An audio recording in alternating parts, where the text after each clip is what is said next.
Hello नमस्कार सबैजनालाई फेरि पनि स्वागत गर्न चाहन्छु मेरो युट्युब च्यानलमा, जहाँ तपाईँले भिन्न भिन्न प्रकारको फुलहरूबारे जानकारी पाउँदै आइरहनु भएको छ भने आज फेरि एउटा नयाँ नौलो भिडियो लिएर आएको छु।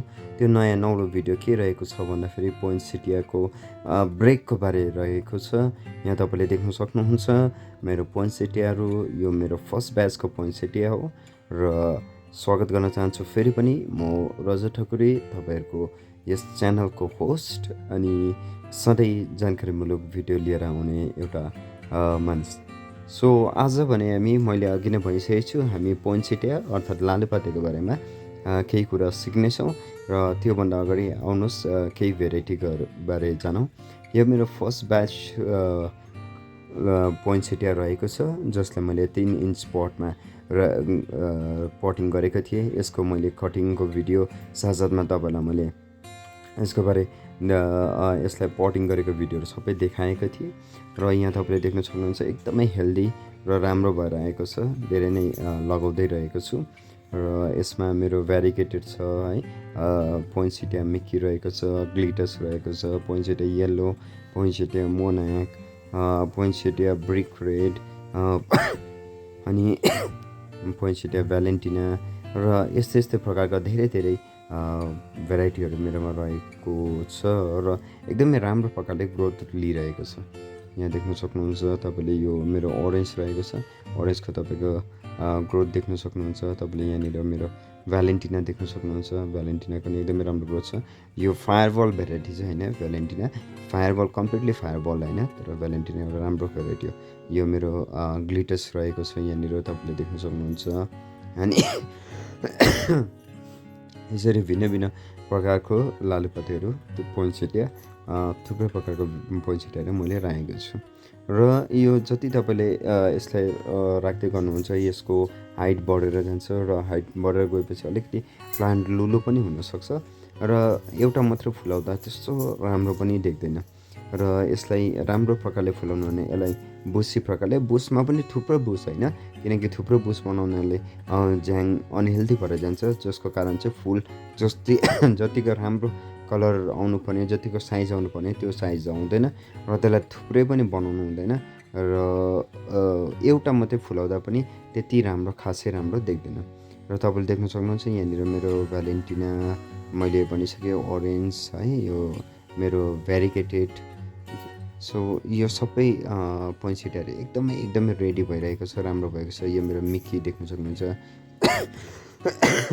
यहाँ मिक्की मस रहेको छ, यो रेड रहेको छ। अब यो रेडको चाहिँ यसको यो टुप्पो जुन चाहिँ छ, यसलाई हामी टुप्पो काटेपछि चाहिँ यसको साइडबाट ब्रान्चेसहरू डेभलप हुन्छ होइन। यो साइडबाट ब्रान्चेसहरू पनि डेभलप भएकोबाट पनि तपाईँले सबै ब्रान्चेस चाहिँ राख्नु हुँदैन, फेरि यसमा नि ब्रान्चेसको छनौट गर्नु जरुरी छ र यदि एकदमै ठिकैको अग्लो भएको छ भने चाहिँ तपाईँले त्यसलाई काटिसकेपछि त्यसकोबाट तपाईँले के पनि राख्न सक्नुहुन्छ भन्दाखेरि आइएम सरी, मलाई खोकी लागिरहेको छ र दबाई खाँदैछु र यसलाई हामीले यतिको हाइटमा काट्न सक्छौँ। कमसेकम पनि मैले जहाँ काट्दैछु त्यहाँदेखि एटलिस्ट 3 to 4 लिफ चाहिँ तपाईँले राख्नुहोस्, सो द्याट त्यहाँबाट 3टा या 4टा ब्रान्चेस चाहिँ तपाईँको डेभलप हुन सकोस् र माथिको जुन चाहिँ हामीले काटेको भाग छ त्यसलाई फेरि हामीले कटिङ राख्न सक्छौँ, जसबाट चाहिँ हामीले लेट भेराइटिज या लेट ग्रोथ्सलाई हामीले के गर्न सक्छौँ, त्यसबाट फुलाउन सक्छौँ।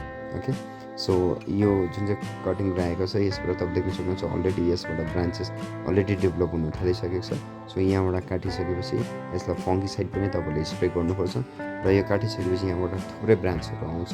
यो थुप्रै ब्रान्चलाई चाहिँ तपाईँले त्यसमा चाहिँ छनौट गर्नुपर्छ। ओके, सो यो म अर्को काट्न गइरहेको छु। सो भ्यारिकेटेड रहेको छ, यो भ्यारिकेटेडमा पनि मैले कमसेकम पनि 3 to 4 भ्यालेन्टिना रहेको छु। भ्यालेन्टिना हो, यो मात्रै सबैलाई काट्दै छ। अनि यो चाहिँ रेडमा छ हो, अन्त यो चाहिँ फायरबल भेराइटी चाहिँ होइन। र तपाईँले जब काटिसक्नुहुन्छ नि, काटिसकेपछि यसरी ब्रान्चेसहरू आउँछ, तपाईँले देख्न सक्नुहुन्छ यहाँनिर थुप्रै ब्रान्चेसहरू रहेको छ। तर यो सबै ब्रान्चेस राखेर तपाईँलाई फाइदा केही हुनेवाला छैन, किनकि यसले ग्रोथ मात्रै ह्याम्पर गर्छ, प्लस राम्रो फुल पनि दिँदैन। त्यसैले गर्दाखेरि सेलेक्सन अफ ब्रान्चेस राम्रो इभन ब्रान्चेसहरू राखेर बाँकीको ब्रान्चेसहरूलाई चाहिँ तपाईँलाई हटाउन एकदमै जरुरी छ। जस्तै यहाँनिर म हटाइरहेको छु, यो सानो ब्रान्चेस जुन चाहिँ छ यो म यसबाट हटाउँदैछु अनि यसलाई हटाइसकेपछि म सायद यसबाट म 3टा ब्रान्चेस चाहिँ राख्न चाहन्छु, किनभने 3टा चाहिँ इभन ब्रान्चेस छ, अरू चाहिँ मसिनो ब्रान्चेस रहेको छ। सो यसरी बिस्तारै काट्नु अनि जहिले पनि म भन्छु कि एकपल्ट काटिसकेपछि जब पनि तपाईँले कटिङ गर्नु चाहिँ या प्रुनिङ गर्नुहुन्छ, प्रुनिङ गरिसकेपछि या काटिसकेपछि यसलाई फङ्गिसाइड स्प्रे गर्नु एकदमै जरुरी छ। तपाईँले यहाँ सक्नुहुन्छ म यहाँनिर 3टा प्लान्ट मात्रै राखेको अनि 3टा लगभग इक्विभ्यालेन्ट प्लान्टहरू रहेको छ अनि यसमा पनि थुप्रै रहेको छ होइन। अब यसबाट नि म यो सानो जुन चाहिँ मुनि फेदबाट आउँदै गरेकोहरूलाई म निकाल्छु, यसलाई म कटिङ गर्न सक्छु र यसलाई मैले बेच्नु यो जुन चाहिँ सानो छ यसलाई मैले पछि गएर बेच्नु नसके पनि यसले मलाई मदर प्लान्टको काम गरिहाल्छ। त्यहाँबाट चाहिँ म यसमाथिबाट 3टा मात्रै 3टा या 4टा यदि राम्रो छ भने 4टा 5वटा पनि राख्न सकिन्छ, तर यदि अनइक्वल ब्रान्चेस र 3टा मात्रै ठुलो छ भने यसरी 3टा मात्रै राख्नुहोस् होला र यसरी 3टा राख्नु भने चाहिँ राम्रो प्रकारले फुल दिन्छ। अब यसमा तपाईँले देख्न सक्नुहुन्छ यसमा 4टा ब्रान्चेस छ, तर 4टै नै के छ लगभग इभन ब्रान्च छ, बराबर किन छ। त्यसैले गर्दाखेरि म 4टा मध्ये कुनैलाई पनि निकाल्दिनँ र यो 4वटालाई नै म के गर्छु राख्न चाहन्छु। ओके, सो यसरी तपाईँले सेलेक्सन अफ ब्रान्चेस जान्नु जरुरी छ, किनभने पछि गएर कसै अग्लो कसै आउँछ फेरि सानो फुलेको पैँसठीले सानो फुलेको राम्रो देख्दैन। त्यसैले गर्दाखेरि यसलाई एकदमै इक्वल्ली डिभाइड गर्नुभयो भने चाहिँ तपाईँलाई राम्रो हुनेछ। ओके, सो आशा गर्दछु कि तपाईँलाई यो भिडियो जुन चाहिँ छ एकदमै जानकारीमूलक लाग्यो होला है।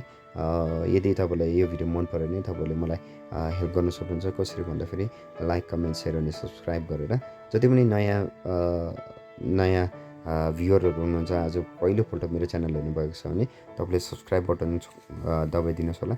साथसाथै सब्सक्राइब साथसाथै नोटिफिकेसन आइकन पनि दबाइदिनुहोस् होला, सो द्याट तपाईँले कुनै पनि अपडेटहरू मिस नहोस्। यसरी फुलबारे जानकारी दिएको जुन चाहिँ जानकारी छ त्यो मिस नहोस्। अनि यसरी नै अघि बढ्दै जाँदाखेरि मेरो कतिवटा डफ भेराइटी रहेको छ। यो डफ भेराइटी तपाईँले देख्न सक्नुहुन्छ एकदमै यो चाहिँ क्रिसमस क्रिस्टलको क्रिसमस क्रिस्टल यो डफ भेराइटी रहेको छ, एकदमै राम्रो सेप छ। यहाँनिर पिङ्क रहेको छ र यो चाहिँ डफ भेराइटी। यसलाई चाहिँ तपाईँले झमाउनुको लागि, यसलाई बुसी बनाउनको लागि तपाईँले काटिरहनु पर्दैन, यो अटोमेटिकली नै बुसी भएर आउँछ र एकदमै राम्रो अहिले ब्रान्चिङ भएर डेभलप भएर आइरहेको छ। फुलिन्जालसम्म पनि यस्तै रहन्छ होला र लास्ट इयर चाहिँ मैले योपालि पनि राम्रो प्रकारले बिक्री गर्न सक्छु होला। यो चाहिँ मैले भर्खर रोपेको हो, अहिले भर्खर मात्रै रोपेको, भर्खर भन्दा नि हिजो रोपेको प्लान्टहरू र अहिले यो रोपेर पनि रोपिरहेको छु। अस्तिको कटिङ राखेको होइन, अनि फाइनल कटिङ चाहिँ आज राख्दैछु। यो यसबाट जुन चाहिँ काटिएको प्लान्ट छ त्यो काटेको प्लान्टबाट कटिङ राखेको छु। यो चाहिँ मेरो क्यालेन्ज हो अनि क्यालेन्ज पनि सरेपछि चाहिँ यसलाई मैले 3 इन्च पटमा गरेको छु अनि प्रायः सबै नै हेल्दी भएर फ्रेस भएर आउँदैछ। भर्खर रोपेकोले गर्दाखेरि त्यस्तो एट्र्याक्टिभ चाहिँ देखेको छैन, तर बिस्तारै यो फ्रेस र हेल्दी भएर आउँदैछ। यसमा नि ग्रोथ राम्रो छ। तपाईँले जसरी साथ दिनुभएको छ आशा गर्दछु सधैँभरि नै यसरी साथ दिइरहनुहुन्छ भनेर, र फेरि नयाँ भिडियो लिएर आउने नै छु तपाईँको साथमा। त्यतिन्जेलको लागि सबैबाट बिदा लिन चाहन्छु। Thank you so much for watching and take care, bye. स्वस्थ रहनु होला, फुल प्लान्ट रोप्दै गर्नु होला अनि साथसाथमै लोकलहरूलाई यसरी नै फुलबारे सपोर्ट गर्दै गर्नु होला। Thank you so much.